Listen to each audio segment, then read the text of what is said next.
পরেও আসলে বুঝতে পারছিলাম না আমি কোথায় এসেছি।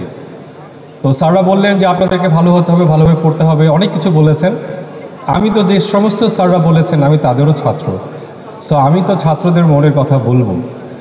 আমার কাছে মনে হয়েছে যে যারা এখানে আছেন তাদের আলাদা করে আর অত বেশি জ্ঞান দেওয়ার দরকার নাই, কারণ আপনারা সেই মানুষগুলো যারা সমাজের ক্রিম, সমাজের সবচেয়ে মেধাবী শৃঙ্খলিত মানুষগুলো আজকে এখানে বসে আছে আগামী দিনে চিকিৎসক হওয়ার এক স্বপ্ন নিয়ে, এবং যে স্বপ্নটি তাদের এখন হাতের মুঠোয়।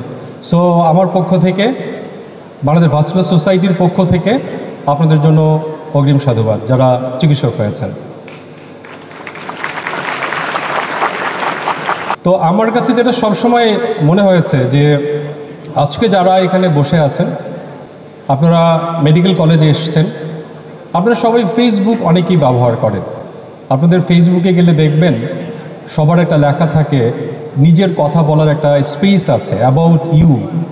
সেখানে কিন্তু আমি একটা কথা লিখেছিলাম, একজন আমার প্রিয় মানুষ মেডিকেল কলেজের ক্যাম্পাসে এসে তিনি কথাটি বলে গিয়েছিলেন। তিনি কোনো চিকিৎসক না, বাট তিনি বলেছিলেন আমি চিকিৎসকদেরকে ভালোবাসি এজন্যই যে তিনি চিকিৎসক হবেন এটা বিধাতা তার সৃষ্টির সময় ঠিক করে রেখেছিলেন। সো তিনি জন্ম নেবার আগেই সম্মানিত, কারণ বিধাতা তাকে অন্য কিছুভাবে ঠিক করতে পারতেন।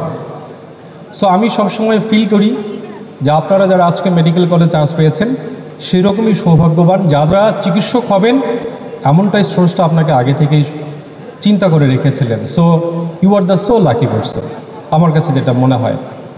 আমি মেডিকেল কলেজে ঢুকলে প্রথমেই যেটা করতাম, আমার বন্ধুবান্ধবদের দেখতাম অনেক পড়ালেখা করছে, তাই মাঝে মধ্যে অনেকের রুমে যেতাম। রুমে গিয়ে বলতাম, আচ্ছা বুঝলাম না তুই এত পড়ালেখা করে কি করবি, ডাক্তার ছাড়া কিছু হইতে পারবি? আসলে কিছু হওয়া যায় ডাক্তার ছাড়া? মেডিকেল কলেজে এত পড়ালেখা করে হওয়া যায় না। কারণ আপনারা দেখবেন যে বাংলা সিনেমায় সবচেয়ে যখন ঠিক করে যে একটা ছেলেকে, একটা মেয়েকে ডাক্তার বানাবে, তাকে প্রথমে চশমা পরায়, নর্মাল একটা শার্ট পরায়, নর্মাল একটা প্যান্ট পরায়, তারপরে একটা সুন্দর শু পরায়, মানে ডাক্তাররা হবে ঠিক ওয়েল ড্রেসড। সেজন্য ডাক্তারদের বলা হয় তিনটা sign: stressed, depressed, still well dressed. এখন ভদ্র একটা গেট আপ তার লাগে। মেডিকেল কলেজে আপনারা যারা যান এত বেশি পড়ালেখা করেন যে পৃথিবীটা কখন কোন দিকে গেছে সেটা আপনাদের দেখার সুযোগ হয় না। আমি মনে করি এটা একেবারেই ভুল। স্যার যেটি বলছিলেন যে শুধু পড়ালেখা করলে হবে না, সব কিছুই করতে হবে। আমি যখন সেই ছেলেটিকে বলছিলাম যে তুই এত পড়ালেখা করে কি করবি, ডাক্তার ছাড়া কিছু হইতে পারবি, পরবর্তীতে দেখলাম যে না, ডাক্তার ছাড়াও মেডিকেল কলেজে গিয়ে অনেক কিছুই হওয়া যায়।